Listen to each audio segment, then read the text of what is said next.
उन्होंने इस देश के लिए बलिदान देने का काम किया। बाबूजी कल्याण सिंह ने भगवान राम के दिव्य और भव्य मंदिर के लिए अपनी कुर्सी को लात मारने का काम किया। और जिस तिरंगा यात्रा को हम लोग अब तक निकाल रहे थे, जो तिरंगा हमारे देश की आन बान शान है, इस तिरंगा क्रांति 1931 में जब हमारे देश के क्रांतिकारियों ने जब तिरंगा क्रांति की और लखनऊ के अमीनाबाद पार्क में निर्णय हुआ कि तिरंगा झंडा फहराया जाएगा। भाइयों, उस तिरंगा झंडा फहराने के लिए जब हमारे क्रांतिकारी लोग लखनऊ इकट्ठे हुए तो वहां पर अंग्रेजों ने बड़ी संख्या में पुलिस फोर्स लगा दिया। लेकिन हमारे समाज में जन्मे श्री गुलाब सिंह लोधी, आज वो झंडे वाला पार्क गुलाब सिंह लोधी जी के नाम से जाना जाता है, उन्होंने 1931 में अपनी जेब में झंडा ले जाकर और पेड़ पर चढ़कर जैसे झंडा फहराने का काम किया, तिरंगा जैसे उन्होंने जेब से निकाल के फहराने का काम किया, अंग्रेज सैनिकों ने उनको बलिदान करने का काम किया, हमारे देश के लिए बलिदान हुए। ऐसे वीर सपूतों को हमें याद रखना चाहिए। वीरांगना अवंतीबाई लोधी जी को हमारी भारतीय जनता पार्टी ने बाबूजी कल्याण सिंह ने लगातार सम्मान देने का काम किया। बाबूजी कल्याण सिंह जब मुख्यमंत्री बने, उन्होंने विधानसभा के सामने एक बहुत बड़ी प्रतिमा वीरांगना अवंतीबाई लोधी लगाने का काम किया। भाइयों, हमारे सम्मानित मुख्यमंत्री माननीय योगी आदित्यनाथ जी ने इस उत्तर प्रदेश में 3 पीएसी बटालियन गठन करने का काम किया, महिला बटालियन, और उसमें हमारी जो बदायूं की महिला बटालियन, पीएसी की बटालियन की स्थापना हुई है, उसको माननीय मुख्यमंत्री योगी आदित्यनाथ जी ने वीरांगना अवंतीबाई लोधी के नाम से करने का काम किया। दूसरी बटालियन झलकारी बाई के नाम से और तीसरी बटालियन उदा देवी पासी के नाम से रखने का काम किया। माननीय मुख्यमंत्री जी हमेशा हमारी जो वीरांगनाएं हैं उनके मान और सम्मान के लिए लगातार काम कर रहे हैं। वीरांगना अवंतीबाई लोधी जी के हम सब वंशज हैं और हमें आज बहुत गर्व है कि इस मीरगंज विधानसभा में क्या पूरे जिले में माननीय हमारे सम्मानित नेता धर्मपाल जी ने एक आमला में मूर्ति लगाने का काम किया है। ये दूसरी मूर्ति लोधी नगर चौराहे फतेहगंज में आज से उसका काम शुरू होगा, लगने जा रही है। ये बहुत बड़ा काम है और हमारी मीरगंज विधानसभा में हमारे किसी भी महापुरुष की, बाबा साहब अम्बेडकर जी को छोड़कर अन्य किसी महापुरुष की कोई मूर्ति नहीं है।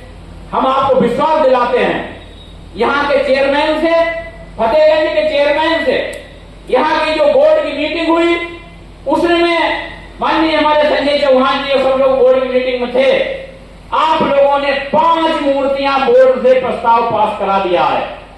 भाइयों, चाहते हैं हमारी चारों नगर पंचायतों के चेयरमैन, हमारे सम्मानित शाही के चेयरमैन, मीरगंज के चेयरमैन और सीकर में हमारे चेयरमैन नहीं है, लेकिन वहां भी हम जितने हमारे अन्य सभी समाजों के महापुरुष हैं, जब तक हम नगर पंचायत के चेयरमैन मूर्तियों को प्रस्ताव नहीं करेंगे तब तक हम मूर्ति नहीं लगा सकते।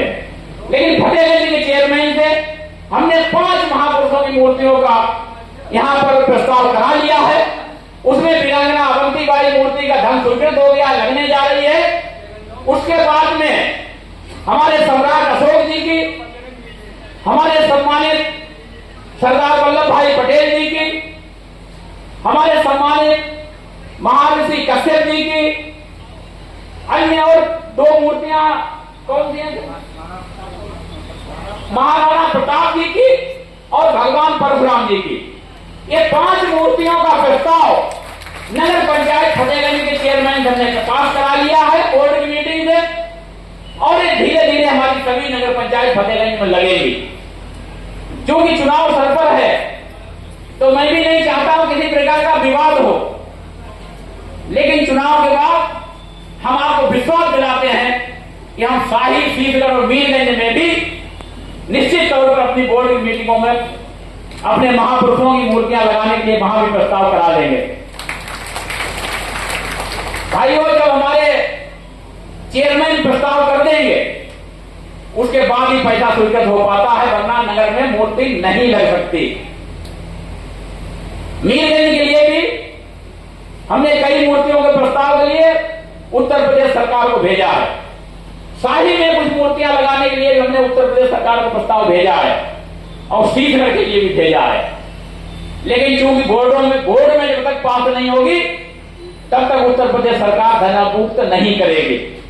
हमें बोर्ड से प्रस्ताव पास करा के भेजना होगा और इसके लिए हम प्रयासरत हैं कि आगे आने वाले दिनों में, अभी ये हमारी मीरगंज में किसी महापुरुष की पहली मूर्ति की शुरुआत हो रही है।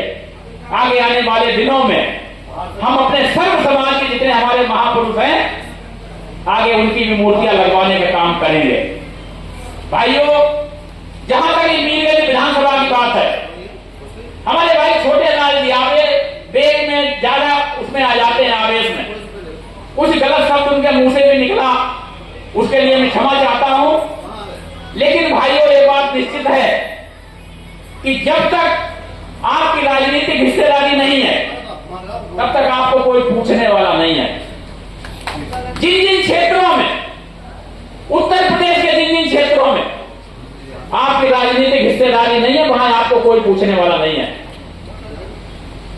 जब आपकी राजनीतिक हिस्सेदारी नहीं रहती है तो लोग केवल यूज करने का काम करते हैं।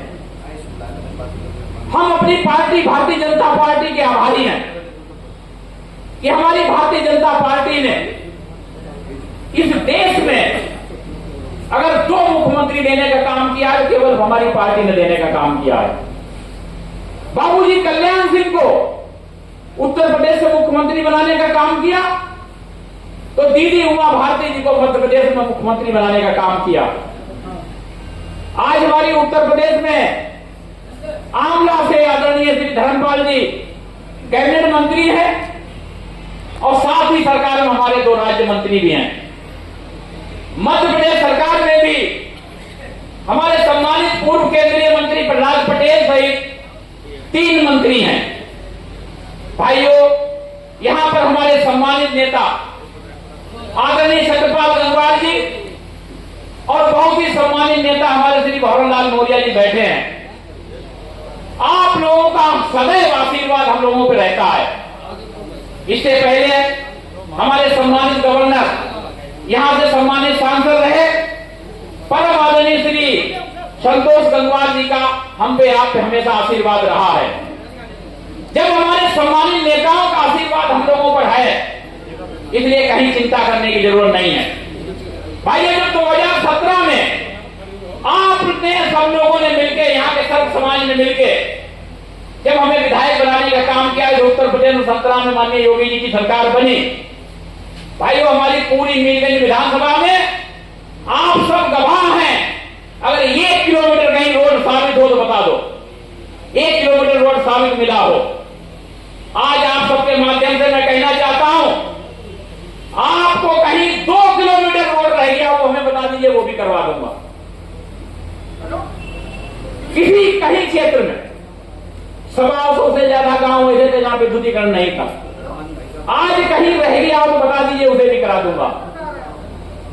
मात्र 4 पुल थे, 8 बड़ी नदियां हैं। आज 18 पुल माननीय योगी जी ने देने का काम किया है।